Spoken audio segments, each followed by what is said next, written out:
If you ever feel like you're on the Price is Right when pricing your web design proposals, just trying to guess the highest number that they'll say yes to without going over, I've got just the thing for you. Go to webdesigneracademy.com/proposal to get a free training where I break down the 5 subtle proposal mistakes even experienced web designers make that have them leaving literally thousands of dollars on the table, and find out what to do differently so that you can charge 2 to 3 times more for work you're already doing. To get your hands on that free training, just go to webdesigneracademy.com/proposal, enter your name and email address, and I'll send you all the details. That's webdesigneracademy.com/proposal. Welcome to the Profitable Web Designer Podcast, the place where women web designers come to raise their prices, book higher paying projects, and run their web design businesses without overwhelm and burnout. I'm your host, Shannon Mattern, pricing strategist and founder of the Web Designer Academy, where you're just one proposal away from the money you truly deserve to be making. And I'm here to help you build a web design business that feels as good on the inside as it looks on the outside. So let's go ahead and dive into this week's episode. Hello, everyone, and welcome back to the Profitable Web Designer Podcast. Today, I am joined by my friend Meg Casebolt. She's founder of Love It First Search, which is an agency devoted to helping online businesses get found in AI-focused search, including ChatGPT, and helping businesses turn them into leads, subscribers, and sales. So welcome back to the show, Meg. Thank you. Third time's a charm. I think this is number 3, right? This is number 3. I think number 2 on the Profitable Web Designer. We go way back. We go back to Pep Talks for Side Hustlers. And I do want to say, in terms of the bio, AI, including ChatGPT and Google, because I've been doing Google for the last 10 years, and I think people aren't recognizing that Google is AI. So we can talk about that too, but the changes are happening at a faster rate than the bios can be updated. For sure. Yeah. So let's just, I would love for you to just share with our listeners who this might be their first introduction to you, a little bit about you and your background. And then, I would love to dive into like these really massive shifts that we're seeing and just kind of dig into that too. So just tell everybody, who's Meg Casebolt? Who's Kaiser Sose? Right. For our usual suspect fans out there.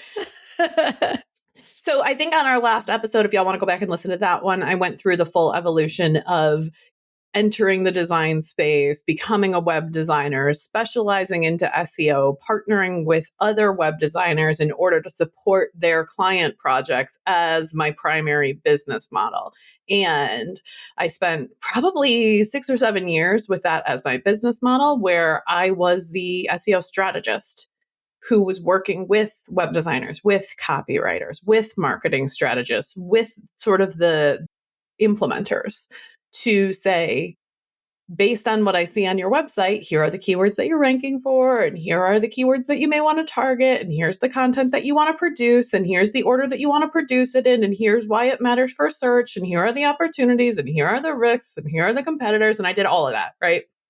And I still do a lot of that. However, it's not here are the keywords anymore, because the way that Google and ChatGPT and Perplexity and AI and Gemini, any of these systems are parsing and organizing information has changed so drastically in the last 3 years that if we're still clinging to here's the checklist that somebody gave me in 2018, we're doing a bit of a disservice for our clients in terms of how we're explaining how these systems work and how they can show up for them and how they can get clients from them. So that's sort of the evolution that I pitched you last month. And I was like, we need to update your people because this has changed so drastically.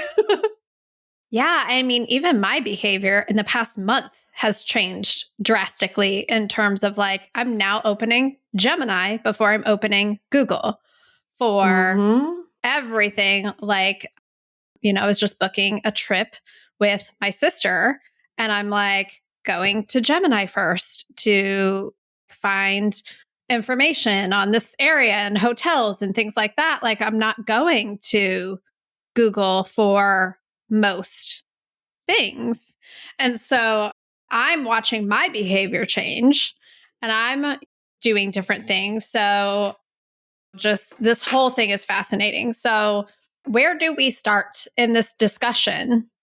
I think we start there. Let's start there because I think that's so fascinating. And whatever your tool of choice is, whether you go straight to ChatGPT, you're going to Gemini, which is probably because you're already in the Google Workspace zone. I go to ChatGPT for some things, Gemini for other things. Yep. I have a very clear delineation. I have a blog post that I'm sort of planning to write about like how I brainstorm and pressure test in ChatGPT. But then when I get to a point where I'm thinking about writing or publishing, I move it to Claude. And the ways that I'm using Gemini is more of a synthesis. And these tools, some of them are embedded, some of them are things that we are going out to discover. But even with Google, even if people who are still going to Google, those AI search results are showing up.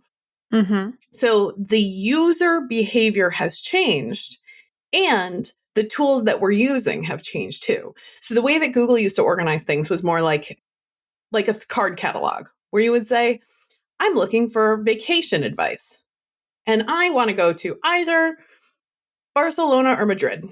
And then you would type in Barcelona or Madrid and it would give you some travel blogger who has that exact comparison of Barcelona versus Madrid. And here's the different, if you like architecture, you want to go to Barcelona. And if you want more art, then you want to go in modern art, you want to go to Madrid. And here's the different food things. And it did the comparison for you. It did a little bit of the diagnostic for you in the blog post. But now, instead of the card catalog of, oh, here are the resources, now you have to go into the library and you have to go to the books and you have to find those resources. It's like having a conversation with a travel agent or a librarian or someone like that who can answer those initial questions for you and then give you the resources based on your follow-up questions. So instead of it being these tools going, oh, this is the phrase that somebody typed in. Let me search the internet for that phrase. Let me point them to that aisle of the grocery store or library or whatever our metaphor of the day is. Now you're sitting down with that person and they're going, great. You want to go on vacation? Let's talk everywhere in Spain because I've been to every city in Spain. I have that information. Where do you want to go? And then you can have this back and forth conversation. And it's not about what is the phrase that Shannon typed into the bar that we can then go find the information in stacks. It's saying, what's the intent? What's the outcome that Shannon is trying to achieve here? What's the information that already exists on the internet that I can parse, which is a way of saying read. I can parse it. I can summarize it. I can synthesize it. I can give an answer. And sometimes those answers include citations, sometimes they don't, depending on how the prompt is asked. So the way that people are searching has changed, and the way that these tools that are answering questions has changed in order to answer the questions in the way that is the most appropriate. But it's no longer exact match Barcelona v. Spain. No one's typing that simplicity into ChatGPT or Gemini or wherever they're going. I want to... Let's just make this a travel planning episode. My family wanted to go on a cruise for my mom's upcoming birthday. And so I did the initial, if we're going out of this port, what are the cruise lines that go out of New York City or which is Newark? And should we go out of Baltimore or should we go out of here? And I started there. And then my next questions were like, okay, we have these times that it could work. How big are the ships? And then by the end of it, Shannon, I was on the phone with Royal Caribbean typing into ChatGPT, should I choose room 7211 or 7204? That is exactly my recent experience in planning this trip with my sister. We're going to Spain. I don't know if I mentioned that when you were saying I don't know, or if I just sort of went to Spain because I just watched people we meet on vacation and they went to Spain. So maybe that's where it came from. I don't know. We're going outside of Barcelona. We're getting like a lot of alignment today. And yes, we were booking the hotel literally this morning and it was like bed and breakfast or half pension. I'm like, I don't know what that means. I'm in Gemini. Like, tell me the difference between bed and breakfast and half pension at this specific hotel. Yeah. And it's like, this is what this means. And I'm like, oh, yeah. And this is what this means. This is what do we want to do? This is half your meals. This and is, then we're like, okay, like, boop, make the decision, like, check out. Yeah, it makes a huge difference in the way that people are searching. And therefore, we can't depend on traffic from search anymore. But that doesn't mean like, oh, SEO is dead. Right. Right? People are still searching, but the way that the answers are being presented has changed dramatically. And the way that the answers are being cited has changed dramatically. And if you were to, let's say that we'll talk about this B&B in Spain, how did ChatGPT choose that B&B instead of the other B&Bs in the other towns around Barcelona? Probably because that B&B had done some of this AI optimization work. Yeah. And a lot of it is similar to what they would have done for SEO work back in the day. What's their address? What do their client reviews say?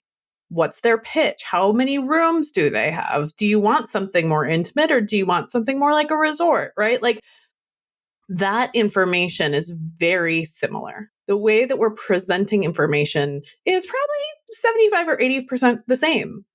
But we don't need to worry so much about like optimizing for a specific phrase so much as optimizing for topical authority.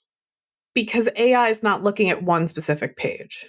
AI is looking at not just what's that one page of that one website that talks about the distance between that B&B and downtown Barcelona train station.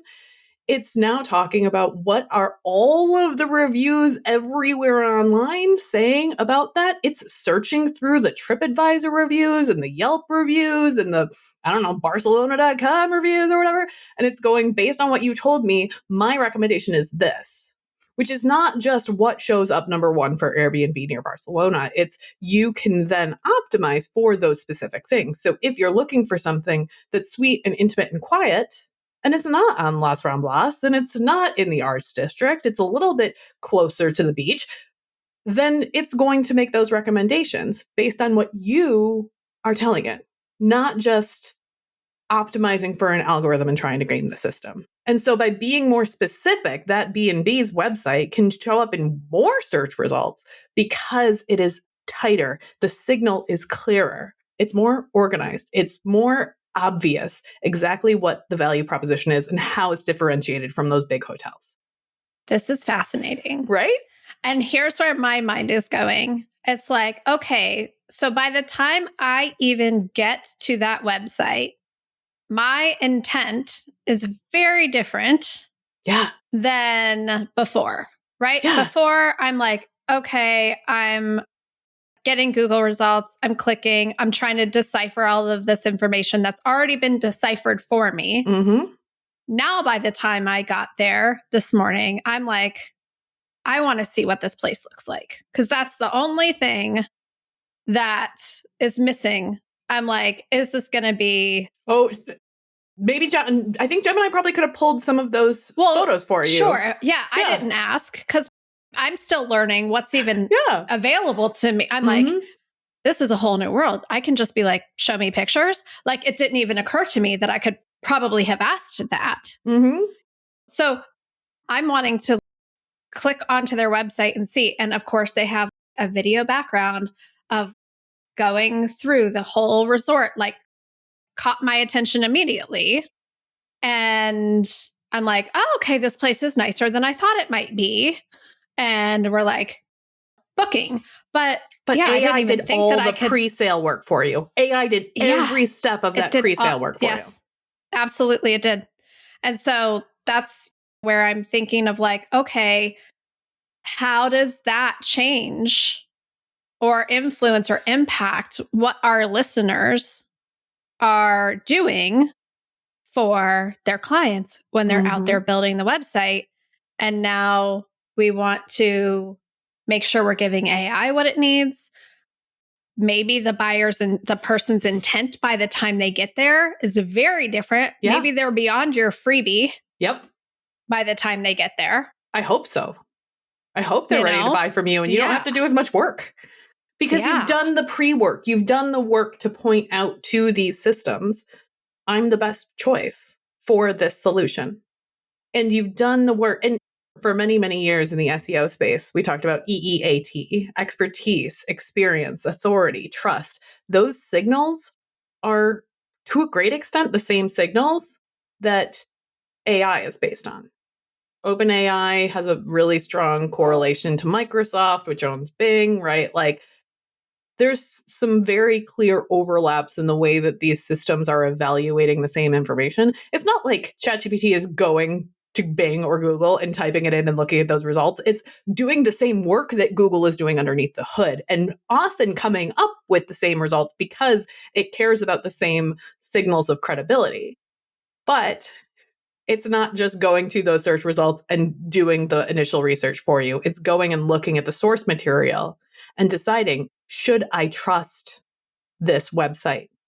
How is this particular entity, and I'm choosing that word very specifically, how is this entity related to other entities? And how is it differentiated from other entities? Not, does this match the phrase that people are searching for? Very different approach with the same inputs. I'm just like processing over here. I'm just like, okay, so I'm holding back from like launching into 20 different answers because I'm like, let me see where Shannon's questions go. Do it. Like, let's see. Go. Just keep going. Because I'm just like, I don't even know what my question is because I'm just like, I have 2,000 questions. Mm-hmm. So let me have it. Okay. gotta like shake it out. Let me crack some knuckles here. Let me get comfortable. Okay, so I'm settling in. Like I said, it used to be that Google would go search the internet, it would prioritize, it would rank, it would say, here's what that is. It would say, what are the phrases in these different places that matter? When I say now it's looking at entities and entity relationships, the way that I'm finding is the best version of the way to describe this is that it's no longer a list of resources, it's a map of constellations.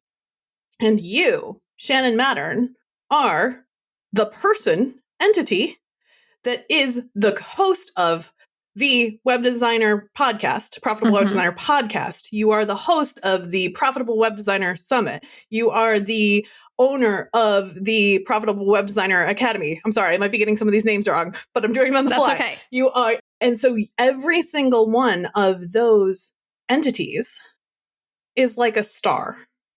Okay. And the relationship between Shannon Mattern, the host, is she is the owner of the entity that is the podcast entity. And the owner of the, or maybe founder of the Web Designer Academy. And you are part of this system. And then you have an audience entity, which is web designers.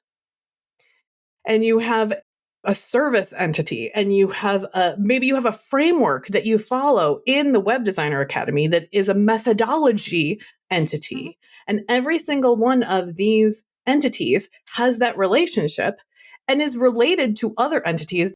There are plenty of other resources around the internet for web designers to grow their businesses. So they would be close in the constellations to the other web designer service providers or web designer business coaches. And then we have to figure out and then those like groups of all of the web designer business coaches would be near each other in this constellation. And maybe that you have some of those similar, we could call them keywords. We could call them semantic relationships, which is just a fancy way of saying you're doing the same thing for the same people.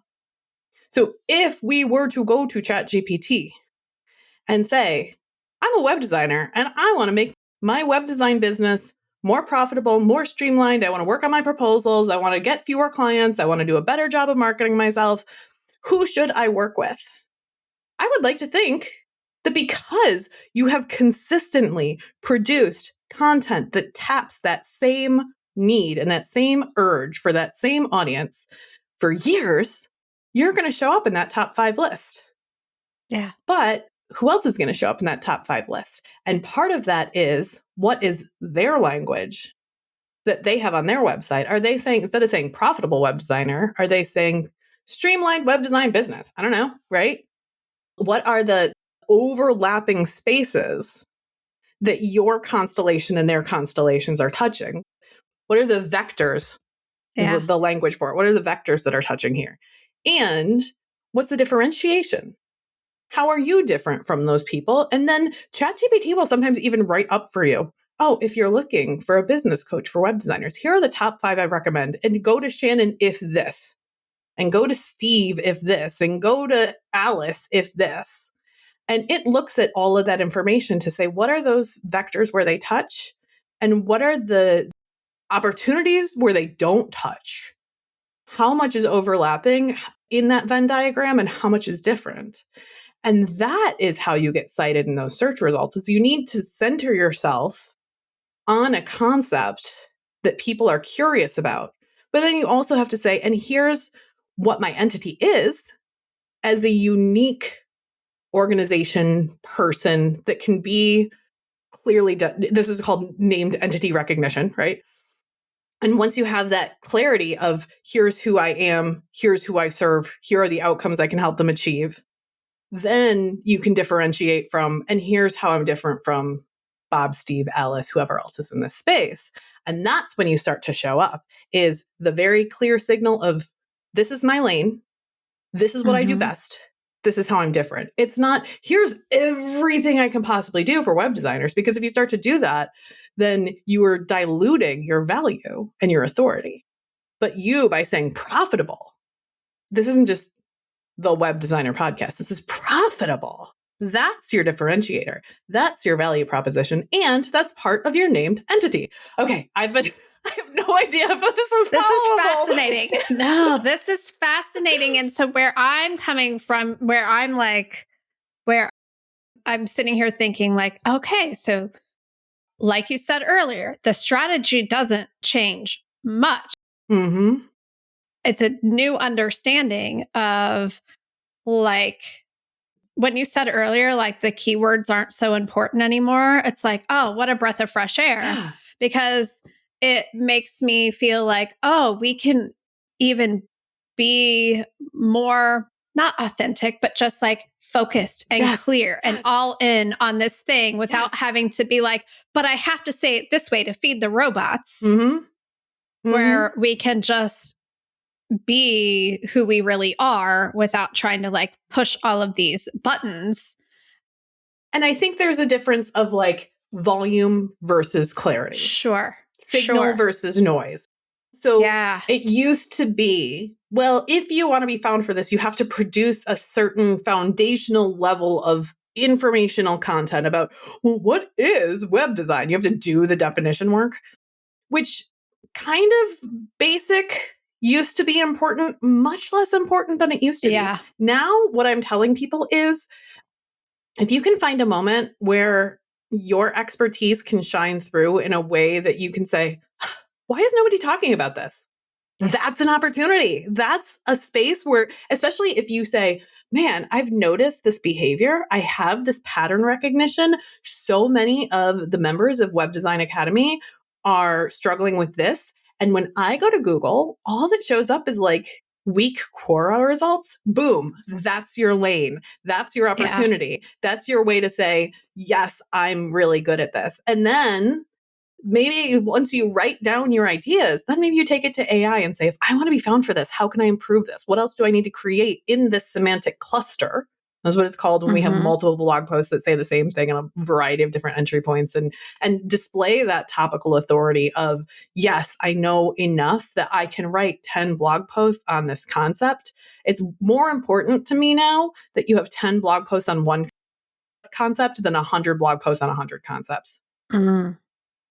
So I'm just like, oh, okay, so this is awesome, because the lane we've picked, in the past few months is proposals, and how a lot of what the challenges that we see with pricing and raising your prices and all of the things have to do with how you're actually structuring your proposal and how you're using a proposal built on cost-based pricing to sell something that's value-based.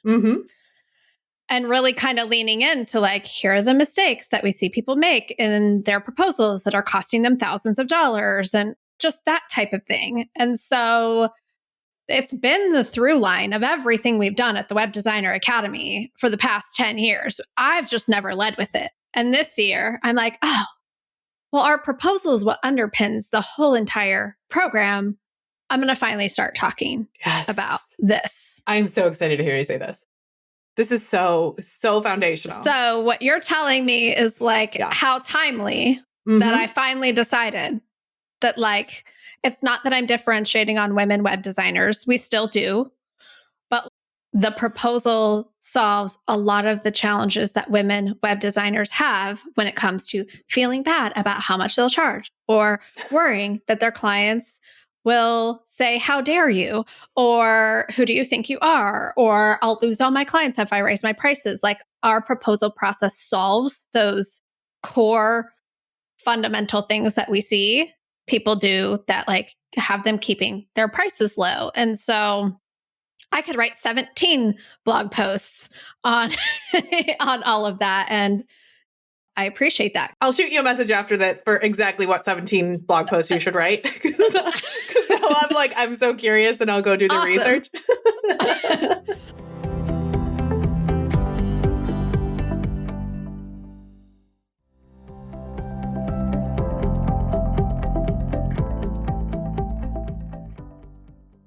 That's super interesting.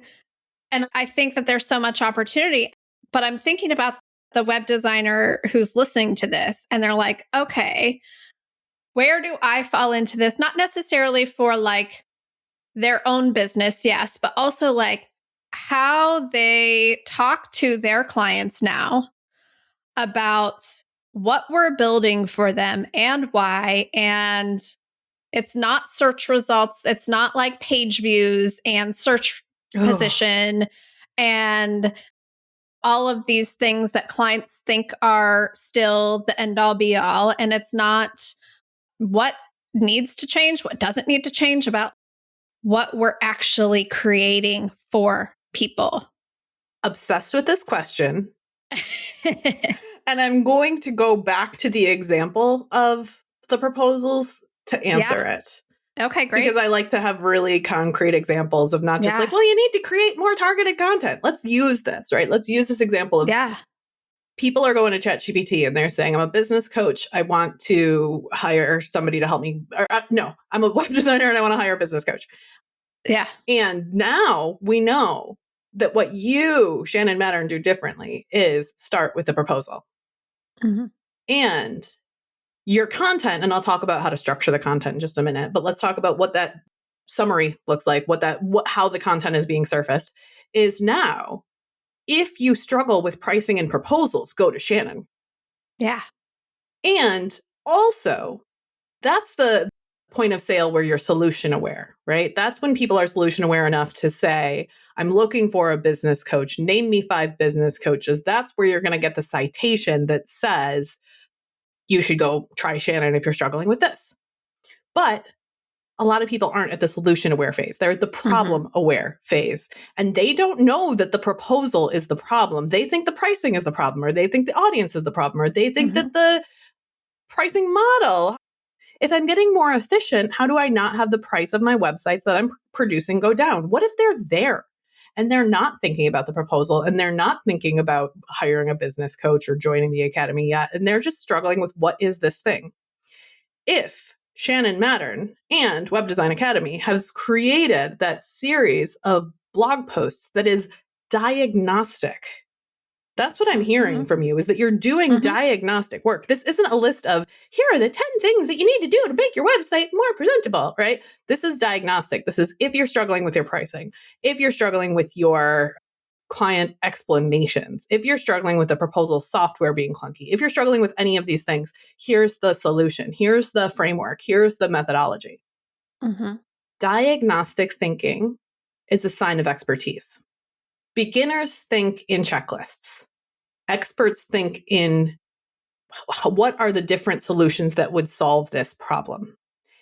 AI, can I swear on this? Yeah, go for it. AI fucking loves diagnostic frameworks. They love them because AI wants to get people to a solution. And so let's say that somebody goes to Gemini, ChatGPT, Perplexity, wherever, and they're like, I'm struggling with my pricing model. And webdesigneracademy.com has this entire series around How do you know if it's a pricing problem or if it's a proposal problem? And then ChatGPT goes in there and it pulls your language out. And it says, maybe it's not a problem with your pricing. Maybe it's actually a problem with your proposal structure. And then it pre-sells your approach to this in the same way that it pre-sold that B&B in Spain. Yeah. It's now educating people based on your framework and your methodology. And then when the person is in that chat conversation and says, great, but I don't know what to do with my proposals, it's like, give me some resources. Boom, we're going to Shannon. Because it's just cited you 20 times. It's just pulled from you. You are now the expert. You're not just the expert. You have now changed the language in these models by publishing something with a strong point of view and a strong diagnostic framework and a way of saying, this is how it should be done. And I know that because I have had hundreds of people go through the academy. And I've seen this over and over and over. And here are the case studies. And here are the before and afters. And here are all the ways that this has helped people, not just with their proposals, but with all these other pieces. Yeah. And by the time they get to, now I'm ready to hire a business coach, they're already speaking, not just like, oh, this sounds familiar. They are now using your language to describe the problem back to you. Yeah. Okay, here's where my mind is going. One, it's very unlike Google search, where the higher you rank, I mean, I don't know if the general population was like picking up that like a lot of them are ads. And the higher you rank, like, yeah, you've just done a lot of work to get there. And it's just also like, oh, I don't want to click through several pages. I'm just going to be lazy and not dig deep. But what I'm hearing is that ChatGPT is basically being my wingman and is being like, hey, she's awesome. You should check her out. It's almost, we give ChatGPT a lot of authority. When we're like searching, we're just like, it's telling me the truth. It knows what it's talking about. It has access to all of this information. If it's curated it down to like, tell me this, like, it's almost as if, to me, you're like, we're all still critical thinkers, but it's almost as if your friend told you that this is the way to go. Because it explains the thought process behind it. It doesn't just say, here's why, or here's what you should do. It says, here's the thought process behind it. Here's where you can get more information about it. You can interrogate it a little bit. Instead of just taking it at face value, you can say, but what about this? What about this? What about this? Like, it can do that objection work. It can do the pressure testing. It can adjust. And maybe it's not just pulling from the Web Designer Academy. Maybe it's pulling from a bunch of different places to say, here are some solutions. And depending on the conditional logic of somebody's going to ask more about, here are all the things that you could do to streamline your web design business. And you could do more outreach, or you could be more active on social media, or you could improve your portfolio, or you could work on your proposals. And if they say proposals, now they've self-selected into, oh, now we're going to start talking about the content from Web Designer Academy, right? So even ChatGPT is doing some of this diagnostic work, not just pulling from you, but figuring out what your lane is so that it can pull from you for the specific things that you know are the on-ramps and the spaces that you alone are best at doing. And it's giving those people credibility. A credibility signal, I would think. I mean, if I'm thinking in terms of like behavioral economics, it's a little bit different when like this entity is like, I've parsed all of it and like, this is what I'm putting in front of you, versus Google's like, here's a list and you go through it yourself. Here's a list. And I think there's also a level of Google rewards simplicity, especially for those earlier questions. So if you go to Google and say, what are the elements of a proposal? That's not doing the diagnostic work. That's a checklist. And so very novice, and I'm not going to say bad, very novice people think that they have the answers to that. They have not done the critical thinking that you have. They have not served the clients that you have. And so they're going to create a very simple checklist that's going to do very well, and they might outrank you.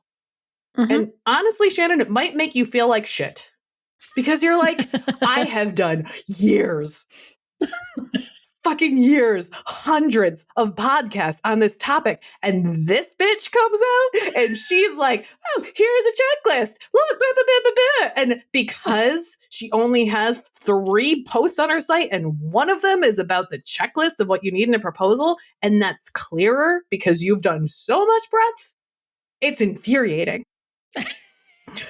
You're laughing because it's true, right? Yes. I just don't even look anymore. I just pay other people to look for me. But that's actually like, it's the expert paradox. It's that you know so much that your content is going to go deeper because you're critically thinking about it and you're hedging things and you're saying it's not as simple as here's the elements, the 5 elements that every proposal should include is too basic for your thought process. And you would be doing people a disservice if you tried to cram everything you know into a 1-page PDF checklist. Right. It wouldn't do the work that you want to do with people.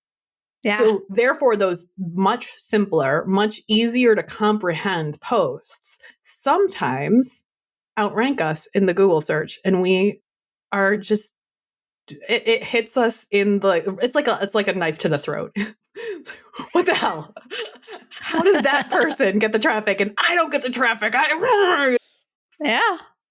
But because we have the experience, and I'm going to say something a little crappy, which is that sometimes people have to go through the basic stuff to realize it doesn't work, to ask the harder questions, to get to the experts.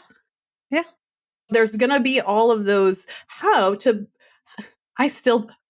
been designing unfortunately, I bought a Divi lifetime license a decade ago. So I've been designing on Divi for so long. I don't love it, but I'm locked in. It's a sunk cost. I don't want to learn Elementor. So I still have to go in probably once or twice every couple months and go, how do I do the CSS for the Divi button? Right. And I get the answer and I copy paste it and I put it in. And it's not painful enough for me yet to bother with hiring somebody. Yeah. But at some point when I do a full redesign, I'm going to be like, this is now painful enough that I'm going to ask the harder questions. And I'm going to go find the experts who already know the CSS code. So I don't have to copy paste it in all the places and then stress test it. And did I put the margin in the right place? God, I hate that shit. I don't want to do it anymore. And you have to go through the pain to get to the point where you're ready to hire the expert and pay for the high cost proposal. Yep. If that's what you want. If you want to teach people the Divi CSS, then you can teach people the Divi CSS. And that can be your business model, but nobody really wants that, do they? Yeah, this is so interesting. So someone already has done a lot of legwork on their own by the time they even get to me or your client, if you're listening to this. So what does that change about what our websites even need to look like by the time someone gets there? Yeah, it means that we have to be clearer about our entities. Mm-hmm. We can't just say, I'm a web designer in Pasadena, right? We have to be very clear about, I'm a web designer who helps this audience in this location with this outcome to achieve this thing. And the more nuanced and the more targeted you can get in that value proposition, and every single one of your entities can have that too. The Profitable Web Designer podcast does this and this and this for this audience. And we have to be incredibly clear in terms of who we're trying to reach and what we can help them achieve. And we have to have these authority signals. And some of the authority signals are things that you create to show your expertise. Right? So it can be, I've worked with this many clients. Here's the case studies. Here's the testimonials. Here's what happened. Here's why I built this methodology the way that I did. Here's what I learned about proposals. Here's how Jenna has used her proposals to double her pricing in less time. All of that is expertise. Then we have the authority pieces. What other podcasts have you been on? What other summits have you spoken at? Who's talking about you? Who's verifying that you know what you're talking about? We also have the customer generated pieces, the reviews that people are giving that aren't on your website, but the ways that people are talking about you, the experiences. This is especially important in local businesses where it can show up in Yelp reviews or in Google Business Profile reviews, right? So anywhere that people are talking about you is also there. And then there's the trust factor of how do we make sure that you are showcasing that you know what you're talking about and that you do have trustworthiness. And a huge part of that is just consistency. One blog post is not going to make or break your website. One viral blog post or Instagram post or anything like that is actually like AI is a little nervous about viral shit. Because Interesting. It's not consistent signals. AI would rather pull from somebody who has a very slowly generating YouTube channel than something that spikes and drops because it can't predict that behavior and AI wants to predict everything. We also have to think about consistent signals across multiple channels. So if you have a podcast and you have a website, you can showcase your expertise in different ways, but reinforcing the fact that you have expertise on that and organized in content architecture that makes sense, which has always been huge for SEO of how do things link together? How do we prove our depth through our linking structure? How do we make sure that the most important things are being linked in the right ways? All of that is still relevant. I just threw a lot at you about how to do this.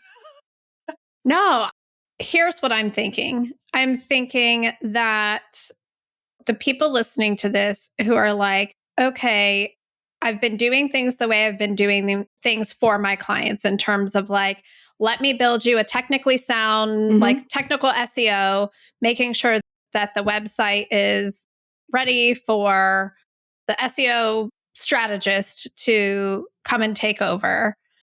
What I'm thinking of that person listening to this right now is like you've given them a whole new language to describe to their client why they need to consider more.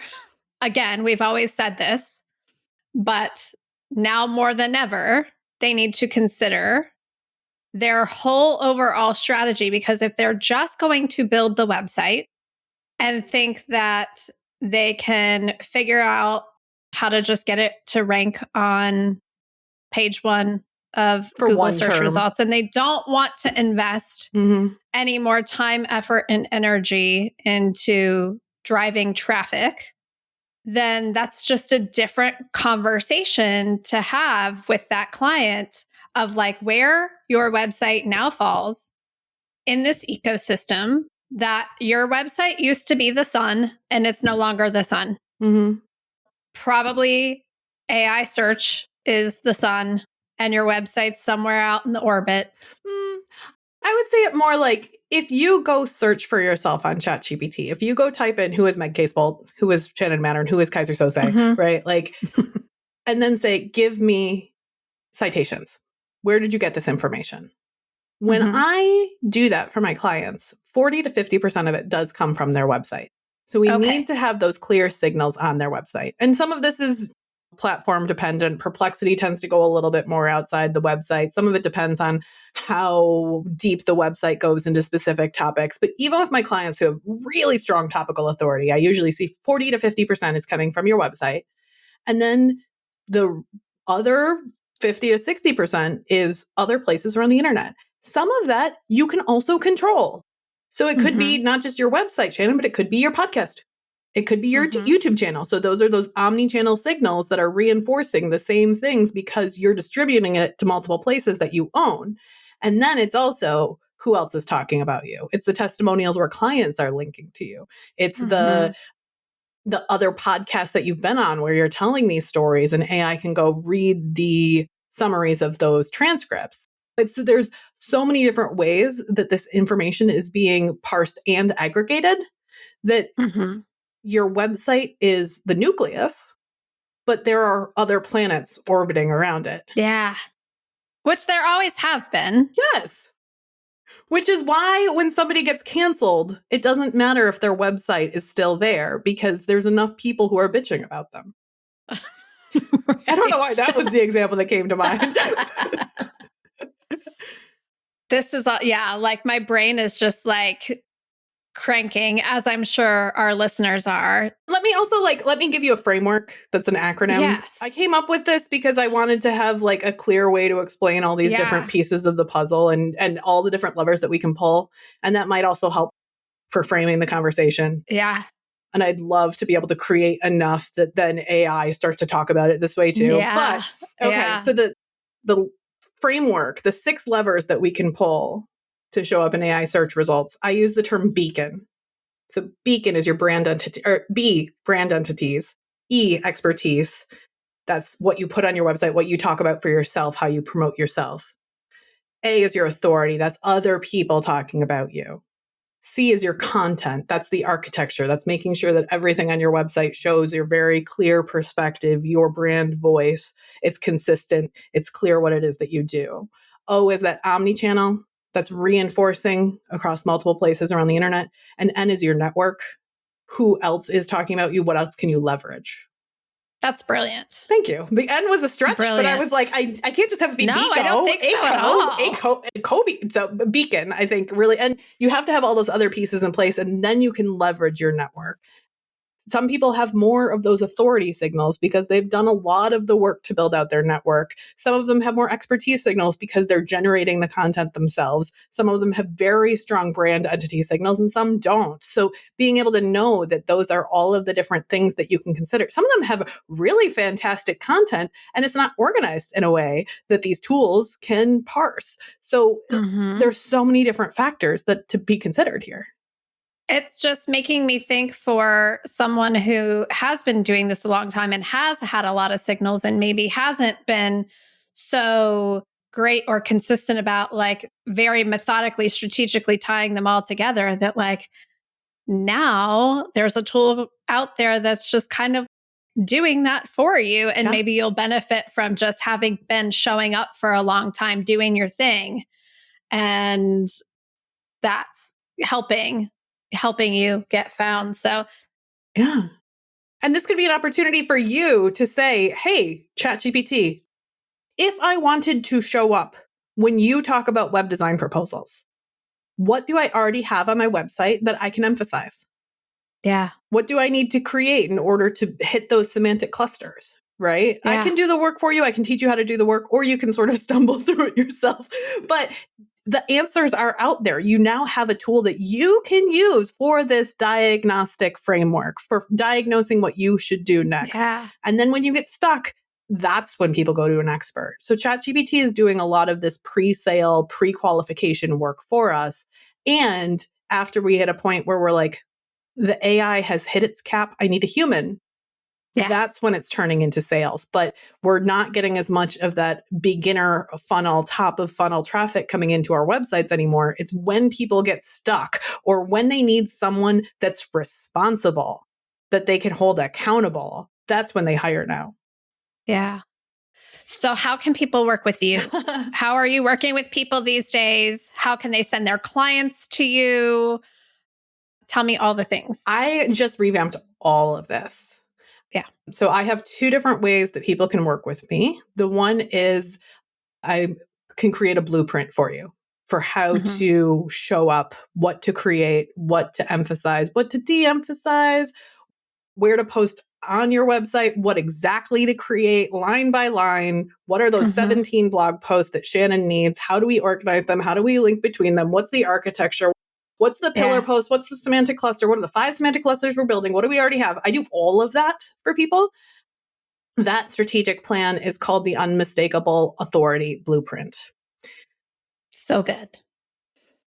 And then if you're like, oh, I actually want to learn how to do this, or I don't have the money to have Meg do this for me, I want to go through this process. I have a year-long guided program.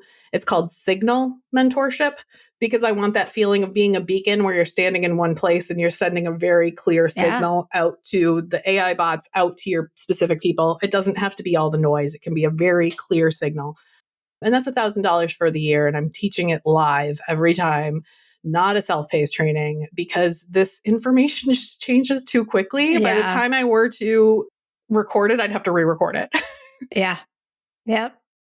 And where can everyone go to learn more about both of those offers and take advantage of those? Well, my website, of course, which is loveatfirstsearch.com. You cannot find that information on social media. Please do not try to track me down on social media and DM me. I will not look. I will not see it. As we have had this conversation before on the podcast about how both of us cannot be found. It's there, great, isn't it? And it is lovely. I also do have a podcast. If you just want to hear me rant and rave for a while, I co-host it with a business coach, and it's called the Aggressively Human Podcast. So we're always analyzing and criticizing and evaluating how to keep your business feeling human, how to keep the human in your content, how to be connected to other people, even in the age of AI. Oh, so good. So we'll link up all of that in the show notes. Meg, thank you so much for coming back on the show. It's always a pleasure having you. We're excited that you're speaking at the 10th annual Simply Profitable Designer Summit. 10th. Yes. So you're going to get to go even deeper on this with Meg at the summit. So yeah, just thank you. It's always a pleasure. It's my pleasure. Thank you so much for hosting and having me, Shannon. Well, that's all for this week, everyone. And we'll see you back here next week. Bye. Hey, so before you go, if you're an experienced woman web designer who's outgrown all the beginner business growth strategies and you're looking for real support to help you make the money that you really want to be making, I'd love for you to come and check out the Web Designer Academy and see how we do things differently. Just go to webdesigneracademy.com/tour and fill out the form to schedule your program tour. You'll get to sit in on one of our live group coaching calls, meet the other women inside of the program, and afterwards, I'll share options for working together in 2026. So if you're done figuring it all out on your own and you're looking for support, I can't wait to meet you. Schedule your program tour today at webdesigneracademy.com/tour. That's webdesigneracademy.com/TOUR tour. This podcast is part of the Sound Advice FM network. Sound Advice FM. Women's voices amplified.